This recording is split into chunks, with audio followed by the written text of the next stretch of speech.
Hai, Assalamualaikum. Selamat datang ke kelas bersama cikgu.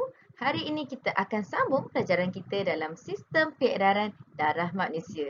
Tahun 5, kesis A semakan baharu. Jom kita mulakan. Untuk pelajaran hari ini, kita akan fokus pada standard kandungan 2.2. Apa itu? Okey, yang pertama ialah memerihalkan fungsi bahagian utama yang terlibat dalam sistem peredaran darah manusia.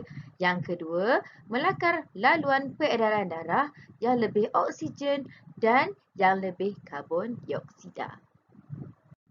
Okey, pertama sekali, apakah itu sistem peredaran darah manusia? Pernah tengok iklan atau kempen jom derma darah, mari kita derma darah oleh pihak Kementerian Kesihatan ataupun NGO? Itu menunjukkan sistem ini merupakan sistem yang amat penting dalam tubuh manusia. Betapa pentingnya sistem peredaran darah ni kepada manusia. Kenapa? Kerana sistem ini dalam darah akan mengangkut oksigen, nutrien ataupun zat makanan, air dan juga bahan kumuh. Bahan kumuh contoh seperti gas karbon dioksida. Bagaimanakah sistem ini berfungsi? Sistem ini berfungsi dengan mengedarkan darah dari jantung ke seluruh tubuh serta peparu. Cikgu ulang, sistem ini mengedarkan darah dari jantung ke seluruh tubuh serta peparu. Kemudian kembali semula ke jantung. Kitaran ini akan berpusing selama kita hidup. Ya, jangan lupa.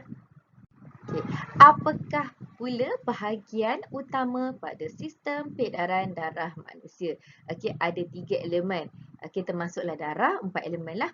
Yang pertama sekali, apa dia? Yang pertama sekali, peparu. Kita akan tengok dulu, kemudian cikgu akan terangkan. Yang kedua, jantung. Dan yang ketiga, salur darah. Apakah fungsi kesemua komponen utama ini? Jom kita tengok.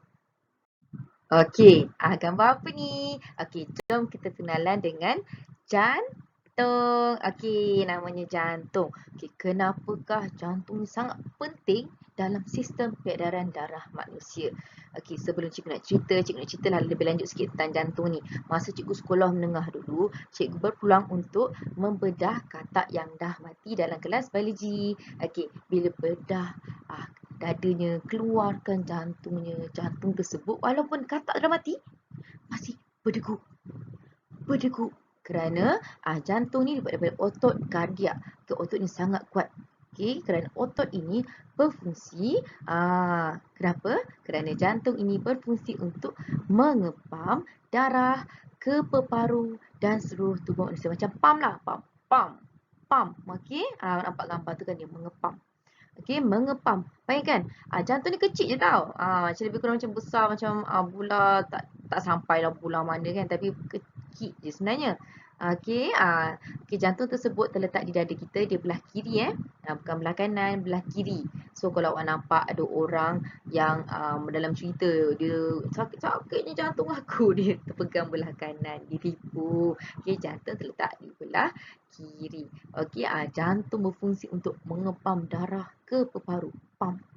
Darah ke peparu dan seluruh tubuh. Untuk pengetahuan anda, setiap kali jantung mengepam, jantung berdegup ni, dia akan mengepam darah masuk dan mengepam darah keluar dari jantung dalam masa yang sama. Jika anda perhatikan pada gambar ini, jantung mempunyai dua bahagian, itu bahagian kiri yang mengandungi darah yang lebih oksigen dan bahagian kanan yang mengandungi darah lebih karbon dioksida. Watak utama yang kedua pula, gambar apa? Dup. Tadi pun berdegup. Ini dup. Kembang kucuk. Ada dua. Siapa nama dia? Nama dia peparu atau paru-paru. Nama apa-apa pun panggil, tapi yang penting peparu atau paru-paru. Apakah fungsi peparu ini dalam sistem peredaran darah manusia? Tapi Cikgu, saya rasa sistem peparu ni ada dalam sistem pernafasan. Betul. Okey. Walaupun awak kata peparu ni berfungsi penting dalam sistem pernafasan. Okey, sistem pernafasan dan sistem peredaran darah manusia berkait. Okey, kenapa? Kerana peparu ialah tempat pertukaran gas, karbon dioksida dan juga oksigen. Tadi ingat tak tadi darah angkut apa tadi ke seluruh badan kita?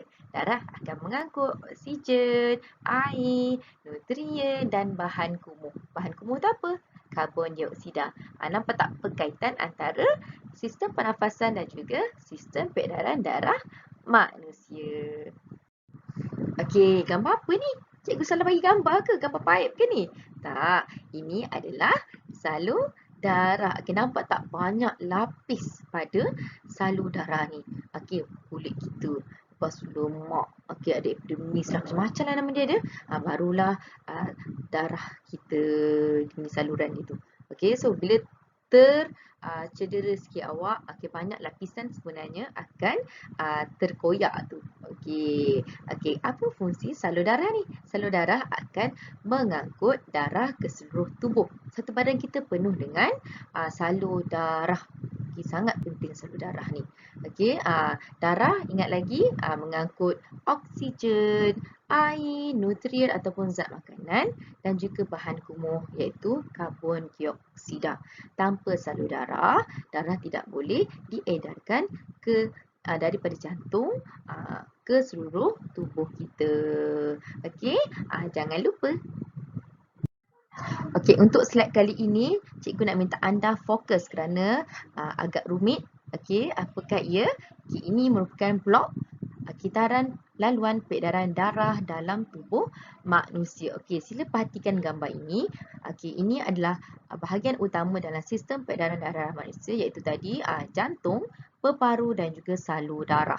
Okey, jika anda perhatikan salur darah ni kita tandakan warna merah dan juga warna biru.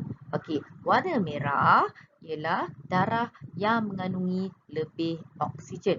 Manakala salur darah yang warna biru ni pula ialah darah yang mengandungi lebih karbon dioksida.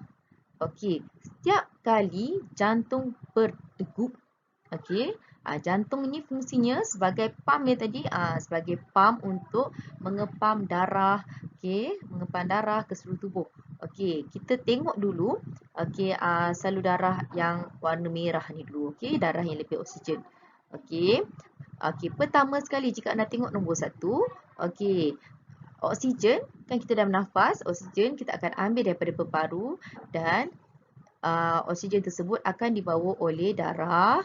Okey, darah ni akan bawa oksigen-oksigen yang telah diserap tadi ke jantung.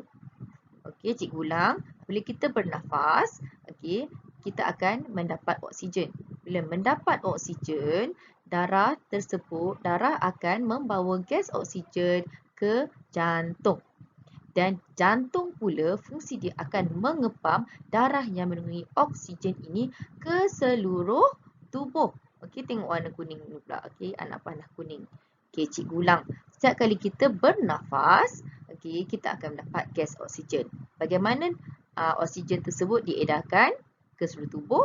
Okey, darah akan membawa oksigen ke jantung dan jantung akan mengepam darah yang mengandungi oksigen ke seluruh tubuh kita. Ini tubuh kita ni. Okey, ini tubuh kita. Okey, dan apabila tubuh kita telah diedarkan, kan kita ada proses lah bila dah tubuh kita dah gunakan oksigen tersebut. Okey, maka bahan kumuh pun terhasil iaitu karbon dioksida. Okay, kita pun nak buanglah karbon dioksida itu. Okey, so darah pun bawalah karbon dioksida tersebut daripada tubuh kita masuk ke jantung dan daripada jantung akan bawa karbon dioksida tersebut ke peparu dan dilepaskan semula keluar. Okey, proses ini berulang setiap kali kita bernafas. Itu yang tadi cikgu cakap. Sistem pernafasan dan sistem peredaran darah manusia berkait rapat. Okey, jangan lupa. Okey, yang warna merah ni darah yang lebih oksigen dan warna biru ni darah yang lebih karbon dioksida. oksida. Okey, kepentingan sistem peredaran darah dalam tubuh manusia. Yang pertama, untuk membekalkan zat-zat makanan dan juga oksigen ke sel-sel badan. Okey, kita kena tengok tadi slide sebelum ni bagaimana oksigen diambil dari peparu dan dipam oleh jantung ke seluruh badan. Okey, manakala zat-zat makanan pula diambil daripada penyerapan zat-zat makanan daripada usus dan darah. Sel-sel darah tersebut akan menyerap zat makanan dan dibawa ke jantung dan jantung pula berfungsi mengepam zat-zat makanan tersebut ke seluruh badan. Okey, yang kedua, untuk menyingkirkan karbon dioksida dan bahan buangan dari sel-sel badan. Okey, contohnya macam yang karbon dioksida kita tengok tadi proses dia. Okey, daripada tubuh badan ke peparu dan lepaskan melalui saluran pernafasan. Okey, untuk bahan buangan contohnya daripada ginjal. Ginjal fungsi sangat penting okey untuk mengumumkan okey kencing dan sebagainya. Okey, di situ buangan tersebut sel-sel darah akan membawa bahan buangan ke organ perkumuhan, antara organ perkumuhan seperti peparu, okey, kulit. Okey, jangan lupa. Alright.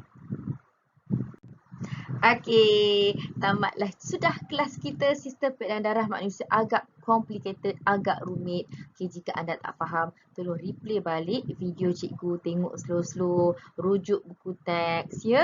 Sebab buku teks yang kali ni sangat seronok, banyak gambar yang penting-penting dan berkait dengan mata pelajaran kita. Okey, so dekat sini kita nampak jantung berdegup-degup. Jangan lupa jantung berfungsi untuk mengepam darah ke peparu dan seluruh tubuh dan kembali semula ke jantung. Tolonglah jaga jantung anda, sayangi jantung anda. Okey, peparu pun sayang juga. Okey, dan juga salur darah. Jangan lupa 3 bahagian utama untuk sistem peredaran darah manusia. Okey, jangan lupa untuk subscribe, like dan komen video cikgu jika perlukan penambahbaikan atau ada anda yang tak faham. Okey, sampai jumpa lagi. Assalamualaikum. Bye.